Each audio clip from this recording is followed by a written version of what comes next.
কারো বিরুদ্ধে আমাদের কোনো বক্তব্য নাই, বরঞ্চ আমাদের বক্তব্য যে বাংলাদেশটা কেমন হওয়া উচিত আর এই ক্ষেত্রে আমরা কি করতে চাই। আরেকজনের মন্দ সন্দ বলে আমার কি লাভ? যার মন্দ এটা তো তার সাথে যাবে, এটা তো আমার সাথে আসবে না।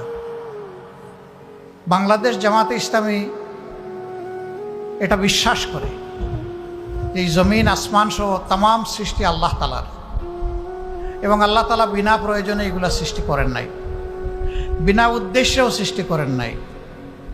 এই সমস্ত সৃষ্টির মধ্যে শ্রেষ্ঠত্বের মর্যাদা দিয়েছেন মানব জাতিকে।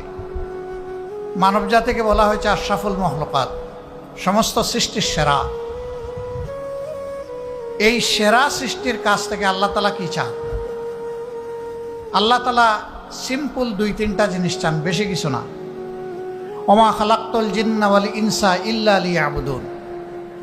জিন এবং মানুষ এই দুই জাতিকে কেবলমাত্র আল্লাহর হুকুম পালন করার প্রয়োজন ছাড়া, আল্লাহর ইবাদত করা ছাড়া অন্য কোনো প্রয়োজনে আল্লাহ বলছেন আমি পয়দা করি নাই। তাইলে বোঝা গেল আমাদের জন্ম থেকে মৃত্যু কাজ আমাদের একটাই, এক দফা কাজ, এটা হচ্ছে আল্লাহ তালার গুলামি।